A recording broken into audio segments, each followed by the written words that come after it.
it. Hello. Ooh, okay. Alrighty, first episode. So I guess we're just gonna explain what this is about. Why the heck are we here? Yeah. I feel like anyone who is pursuing the life of an artist wants to cry often. Absolutely. I know it's been twice this week for me already. Yeah. Fair. But I feel like we're told growing up, you know, follow your dreams, follow your passions, do what you're passionate about. And I 100% agree. You can make money doing what you're passionate about, but you sacrifice so many other things in your life. Yeah. There's a price for sure. And so what this podcast is about What's it about? trying to maintain the pursuit of happiness while pursuing your passion. Absolutely. I think it's kind of nice, you know, coming from a friendly dynamic. Oh, yes. We call each other at least once a week. We have 3-hour FaceTimes. So we're like, okay, I need to call you about this thing like so quick. 3 hours later, we're in tears and moving on. I mean, so for those of us who don't know us, I'm Danika. I'm an actress. I'm Maddie. I'm also an actress. We're both from Winnipeg. We are both from Winnipeg. But neither of us live in Winnipeg anymore. We both live on the West Coast. Yes. I think the main thing that we just want to express here is that this is supposed to feel like an intimate... We're letting you in on our little intimate friend FaceTimes. Welcome to our 3-hour FaceTime. Exactly. Welcome to our 3-hour FaceTime. That'll be about 30 to 45 minutes. It's important to explain who we are because you're probably like, what the heck? Why am I listening to these two broads? So, you've been at this for how long now? Oh gosh. I started acting by fluke in 2017. So it's What been do you mean by fluke? 7 years now. Okay, so I grew up as a dancer. I was a professional CFL cheerleader, which is so funny. Because looking back, I went to my message requests on Facebook, and one of the photographers for the Blue Bombers had messaged me, and I just never saw it. Yeah. And he was like, "You have a face for film. Have you ever considered acting?" And this was in 2015, I want to say. Okay. And I didn't see it until I had already started acting. And I was like, "Oh, that's so nice." It was meant to be. I photo doubled super randomly. I was on Facebook one night perusing, saw a post, a friend was like, "You kind of look like this person." I submitted. They were like, "Great, come to set the next day." I had never been on set before. Okay. I was like, what?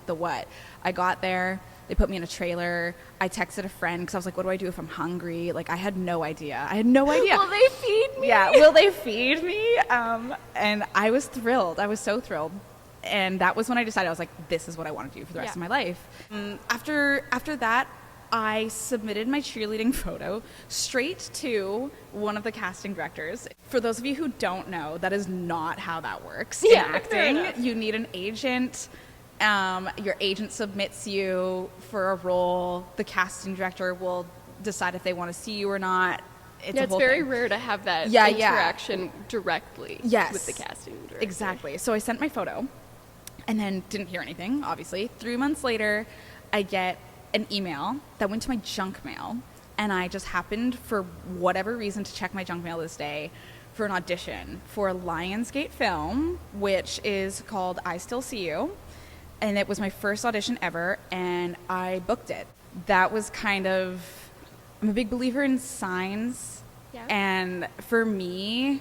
We'll get more into that later, but I was not doing anything that I was passionate about at the time. Okay. And for me, I was like, okay, this is a sign that I can do this. Also, let's just point out here really quickly, like, that's so rare to book your first audition ever. It was crazy. It's and wild. Thank you. Honestly, I attribute it to the fact that it was a very movement-based character and just coming from dance. But I was dating someone at the time, and I was so nervous about this audition. And he was like, "Why are you so nervous? Your life isn't going to change if you don't get it." And I got it, and my entire life changed. How long have you been doing this for? Okay, so this is like relatively fresh. Probably, I've been professionally acting for 3 years. I've been training like 5. Okay. I want to say. I originally had submitted to film school. I had got accepted to film school, I was really unsure of it because it was like $36,000. Yep. And I didn't know if I was going to get any kind of certificate. I didn't know what I'd get. What you'd get out of it. I was like, okay, $36,000, and I don't even know if I graduate with like a BA. Yeah. It was a really big decision. And then I had a wonderful family friend who was an agent, and she very generously agreed to meet with me, and we just chatted and hit it off. And she was like, well, why don't you try working? I was like, oh, well, when you put it like that. Yeah. I just started taping, started auditioning. She signed me. And you too kind of came out of the gates running. Was it your first credit? That was my first Yeah, so ever it was project. a Universal Studios. It was a supporting lead. Which is crazy. I was shocked. Yeah. I was like, this must be just child's play. Like, this must be nothing. But that's exactly, I think, to our next point, kind of why we're, like, who are we? We're not sitting here like we know everything. And this podcast, we're going to give you advice on how to make it whatever that means to you. Because that's not. I know, I haven't made it. Well, that's the thing. Yeah. Like, we're just establishing, like, we have experience. We're not just talking out of nothing. Yes. Yeah. But we don't have all the experience to sit here and be like, well, guys, start taking notes. I feel like we are in a very middle ground place of maybe someone who's just getting started in the industry or who's starting, wants to pursue their passion. Yeah. We're someone that they can relate to who's been, doing it for a few years, had a bit of success, trying to find their footing. Someone who's maybe been at it a little bit longer and has had a bit more success can listen and be like, oh man, remember those days. I remember those days. I feel like we all just have crazy stories, absolutely ridiculous stories. And I feel like people don't necessarily want to talk about them because you're always supposed to be perfect. Yeah. Not perfect, but you're supposed to always be working, and you can't complain because you want to put out this idea that you're constantly working or else you won't get work. And it's such a catch-22, but at the same time, you need to vent it out. This is a crazy industry and a crazy career. Yeah. And I think it's important. And I think for me, the reason I wanted to do this podcast so badly was because I would love to listen to a podcast about people's successes, but also people's woes, and knowing I'm not the only person that feels like this. Yes. 100%. Yeah. There are so many podcasts out there, and a lot of them are very similar, but I think, kind of like what we said at the beginning, we just want this to be an intimate FaceTime that people can listen to if they're feeling a little down about where they're at, because I think, too, you audition, and it's just like, it's not even no, it's just silence most of the time.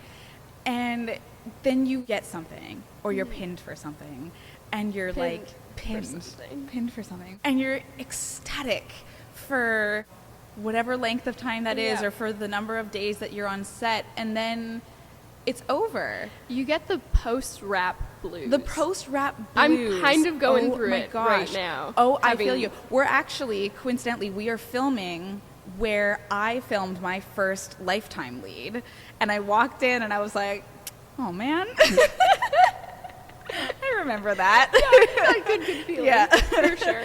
It's so funny because you think every project it's just going to get a little bit easier, but you just finished. I just wrapped a project that I'm super stoked about, and it was so fun and it was so lovely. Yeah. But then I was in Toronto for TIFF, and I was walking around and I was like, oh, I should be so happy and grateful right now, but I'm a little bit sad. Right? It's over. And I had learned that I had booked the role about a month before I actually shot it. So I had all that time of living in this, oh my gosh, I'm going to work. Yeah. I'm going to actually get to go and do the thing that I love to do in a month from now. And I get to look forward to that. And then I was like, oh, we're back at and it's over. Zero. And you're like, what's next? Exactly. Is something going to be next? Exactly. When is it going to be? Totally. Because you don't know. That's honestly one thing that, again, just trying to maintain your happiness. I've had the same thing where I was on an indie. It was a Brad Anderson indie, Blood. And I hadn't worked in a year and a half. And I finally booked it. It was in COVID. And I was like, oh my gosh, like finally. I sobbed on the street corner when I found out that I got it. But I remember filming, and I was like, I have everything that I want right now. I'm filming back home. I'm with my family. Like, I have everything that I want right now. And there's this like overwhelming sense of impending doom, that this is going to end. Yeah. And I don't know. And it hasn't even begun. It hasn't even begun. That is always going to be there. Yeah. I fully believe that no matter where you are in your career, that feeling is not going to go away. Well, you listen to podcasts with like A-list celebrities, and they say themselves, they're like, you treat same every thing. project like it's your last project. Yes. Because it could be. It could be. And so And you won't not. And you won't know. And you work hard, so it's not. Yep. But, you know, the emotions are still there. They are still there. They are very much circle still back there. to, you had said your life's not going to change if you don't get this role. Yeah. And then it completely did.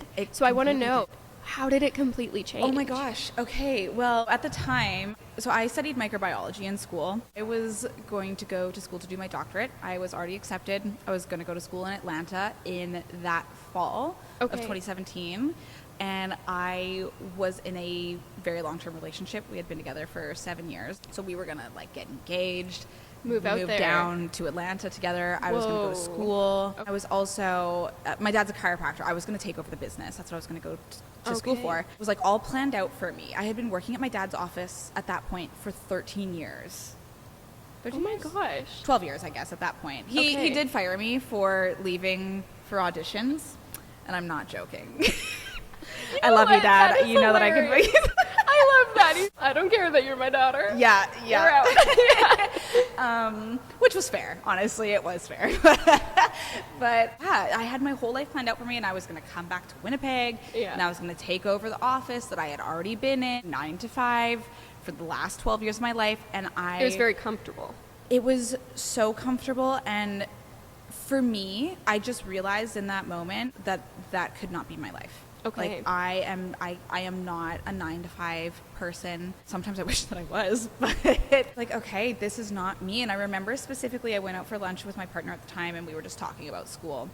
And that was when I had my first panic attack ever, because I was like, oh my God, I don't want any of this whole life that I've built for myself. I do not want. It was just not, it was not my life. Yeah. I chose to do all of that because of what I thought would make the people around me happy or proud, and I know that my dad never said this to me. It was not that, but I felt like I was like the retirement plan for my dad. It was like, I cannot do this. Yeah, and you were living for other people. I was living for other people, very much so. And that's not to say that I wouldn't have been happy. Like, I enjoyed seeing new patients every day. So did you always have this idea that you wanted to be performing, and you wanted, or did that? Yes and no. People would ask me, they were like, what do you want to do with your life? And I would say, I was like, well, if a stable job wasn't important, I would be a makeup artist, a singer. I'm going to plug myself here. My TV series, Chicken Sisters, comes out today, in which you will find me as a country singer.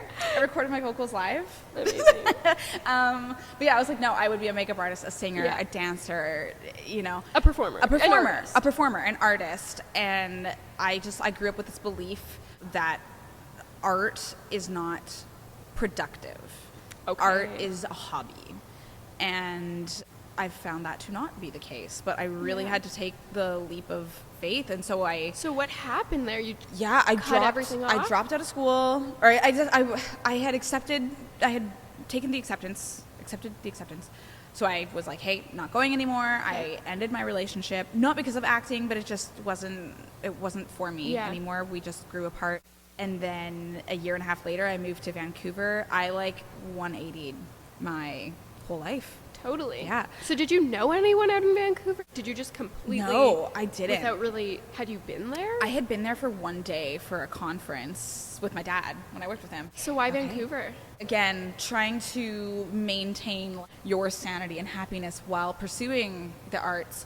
I just really love nature. I realized actually recently how important nature is to me, and to be in nature and to be outside. And so I felt like I would get more of that in Vancouver than in Toronto. Same question for you. I think about that so much. Had you decided to go to school, would you have booked Bring It On? Would you have still been in school at the time? Yeah. Like, how did that? I don't think I would have. Because, well, actually, I don't know. I think I would have still been in school, but I definitely wouldn't have had known about the casting, and I don't know.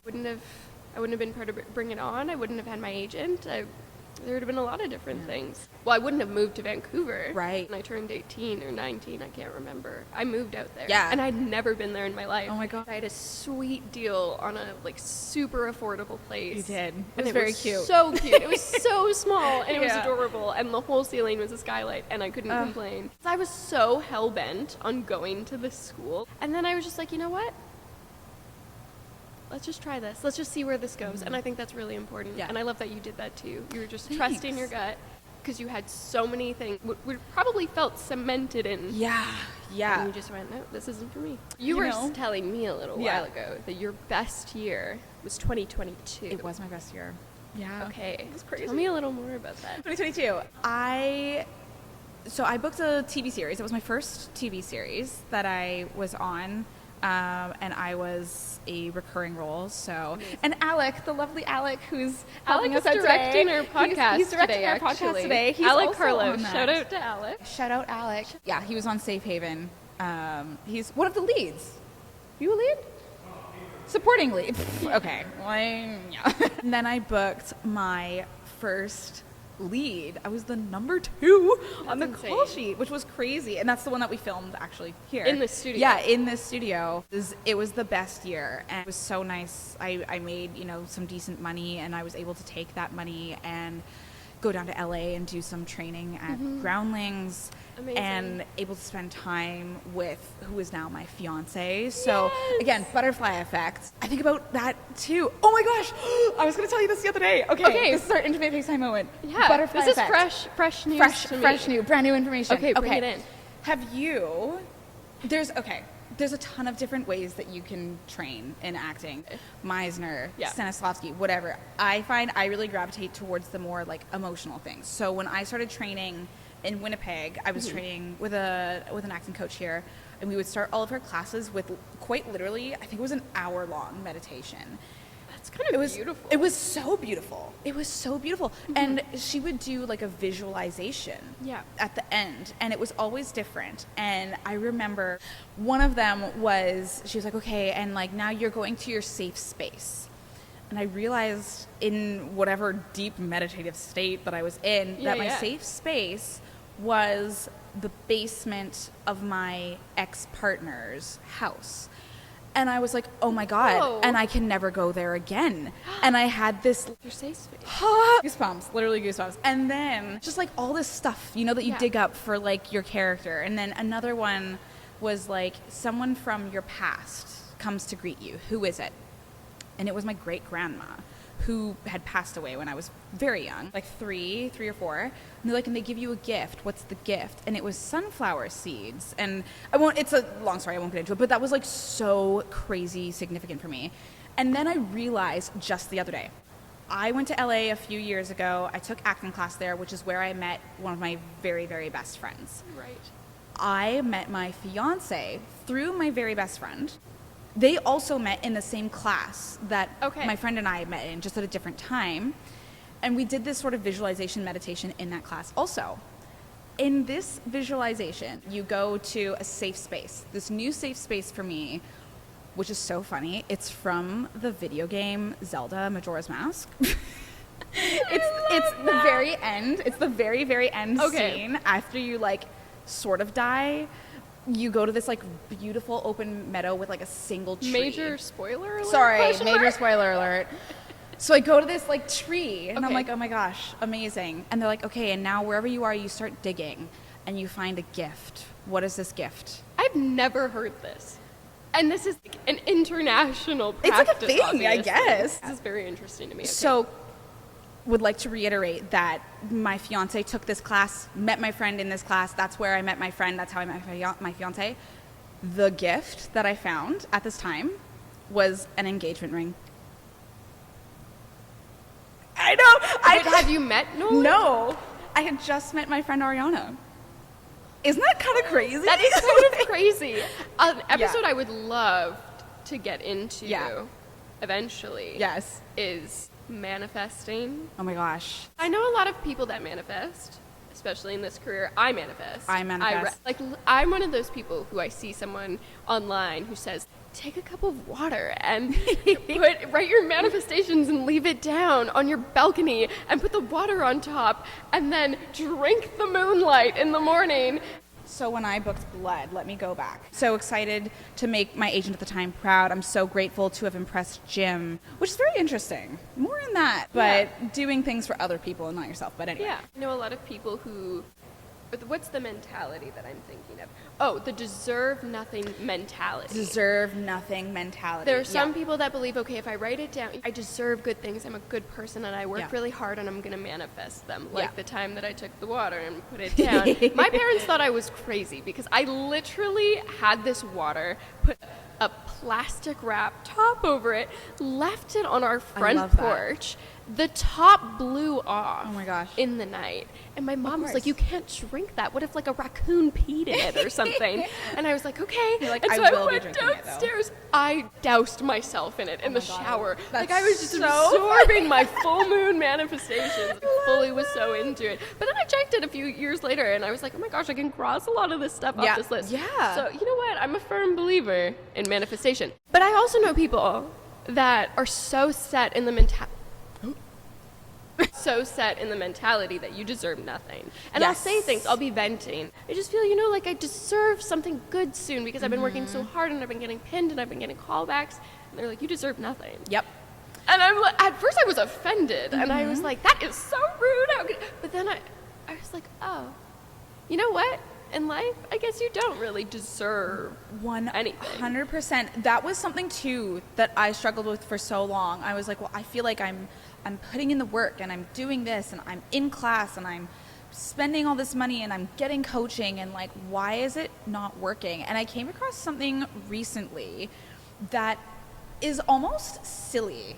It's so simple. Okay. But it's an affirmation, I guess. It's just, I choose peace. God, this industry is so hard to not compare yourself. And I find constantly I'm on social media, someone's posting that they, are auditioning or like booked this thing or they're on set or they're in a callback or a Zoom whatever, and I'm like, oh, And what do they say? Comparison is the thief of joy. Comparison is the thief of joy. It's so hard. It is to live by that, though. So hard. When it's so in your face on social media, I agree. Even just like I follow a few acting coaches, and they post like, "Oh, this person booked this," and I'm so excited for them. Yeah. If I don't know them, I'm like, whatever. Hard not to be like, oh. It's so hard. Just the other day, I had read for this pop star role for I think it's either a Hallmark or a Lifetime, but a Christmas thing. And then it was so funny because I was actually that night, I was like, oh, I wonder who ended up booking that. And then the next day, first thing on my feed is who booked it. So much more pop star than I am.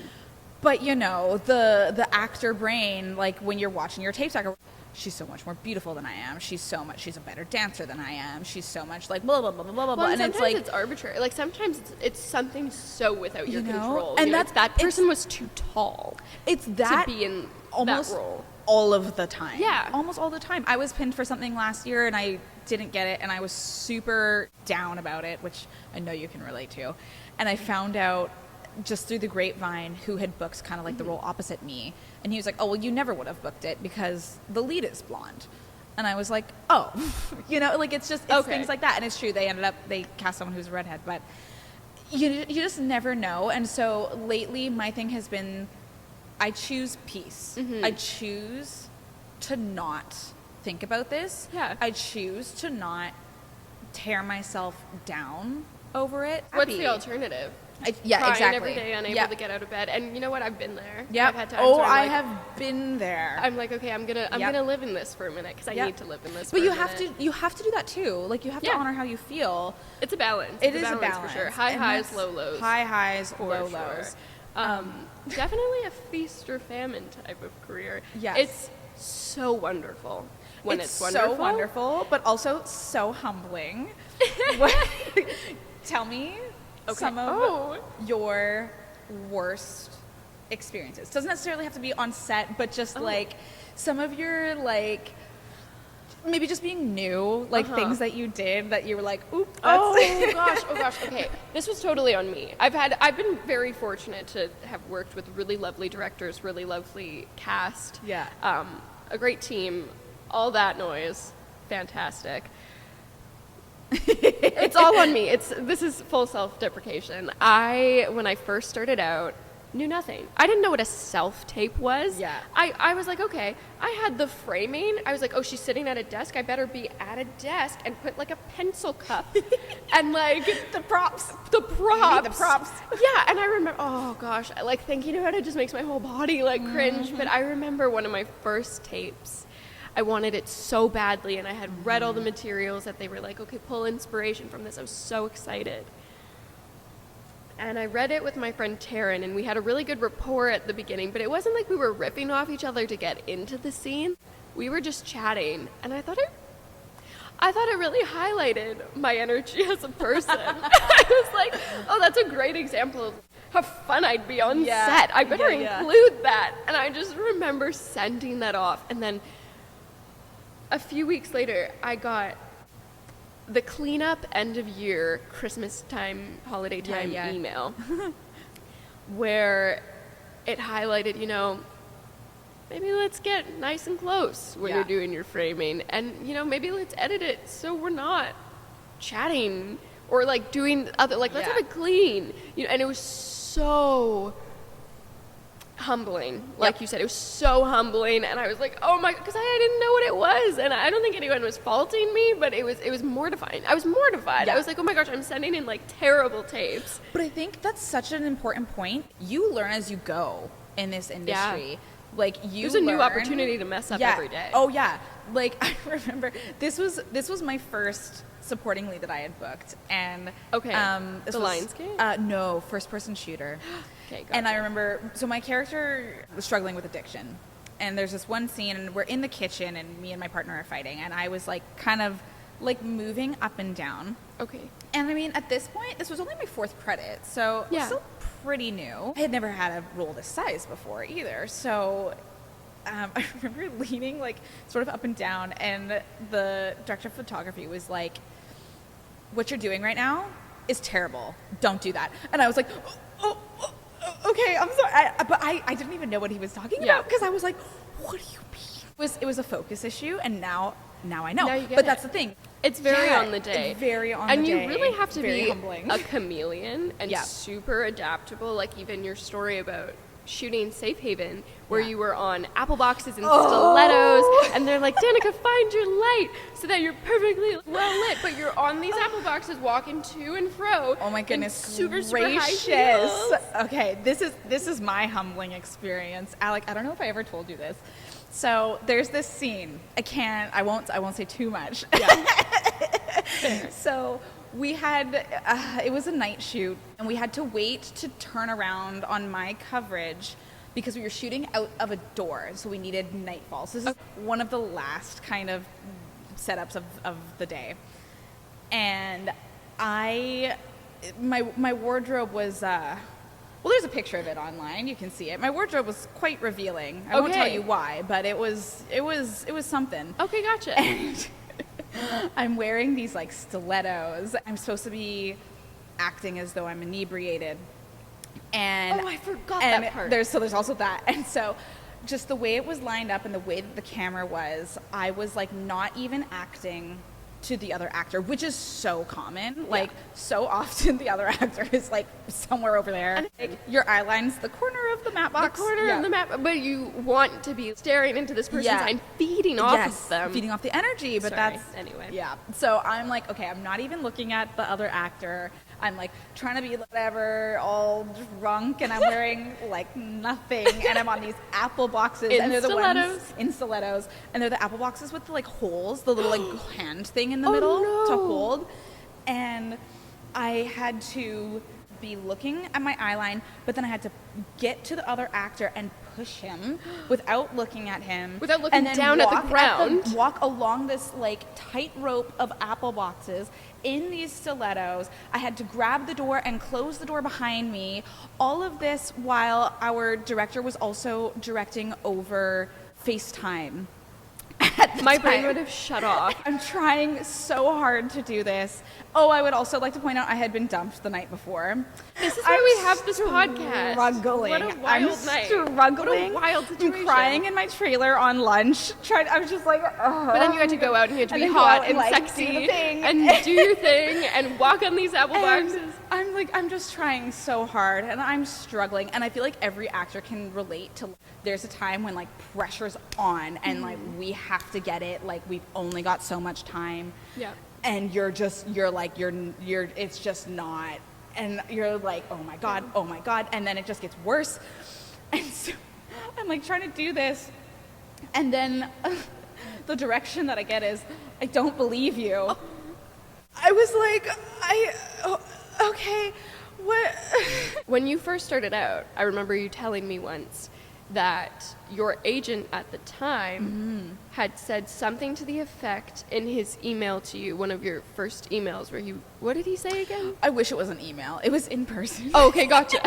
He said, and it was so funny because at the time I took that as such an insult, and now I think it's such a nugget, and it's quite literally what our podcast is about. Okay. So this was my first time meeting him in person. Yeah.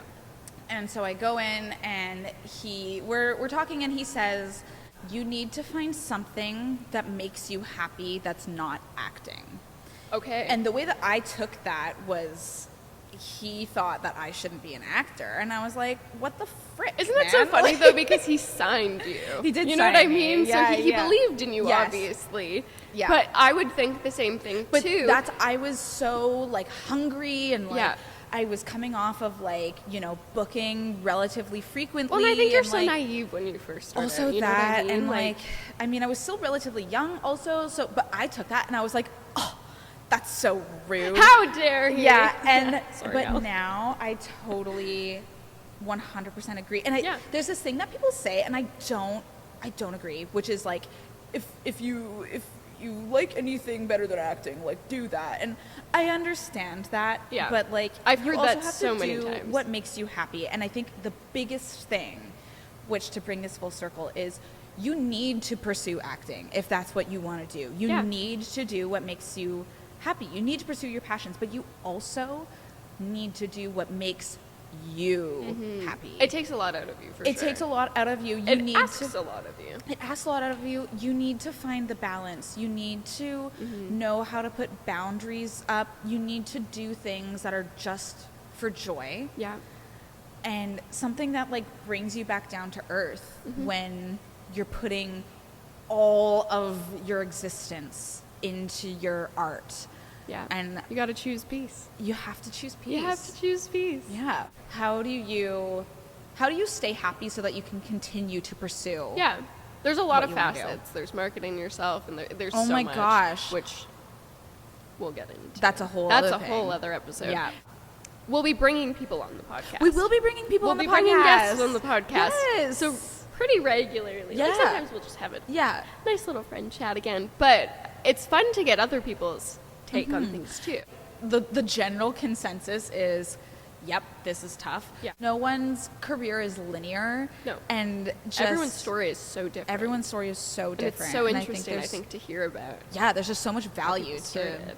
to hearing everyone's Even story. just, I had like 4 days on set, and at the end of the day, I didn't have as many lines as I had normally had in other productions, and I was grateful. I was so grateful, and I remember at the end of the day, like this was the only project I had booked in a while. I'd been getting pinned, I'd been getting callbacks, I hadn't really heard anything, and I get in the shuttle to go back to my car, and someone looked at me and said, "You've had an amazing year." And I was like, Perspective. whoa. Yeah. And I feel like that's something that we could get into too with other people. But Yeah, absolutely. Guys, this was so This was so lovely. fun. Thanks for listening to tuning this in. therapy I know, for session. this therapy session. Yeah. Yes, it was our first one, so First one. I think the Many next more one to will come. be. Yeah. Gosh, this was so lovely. Thanks for tuning in. Yeah, no kidding. We'll see you Thank next time. Yeah. Okay, bye, guys.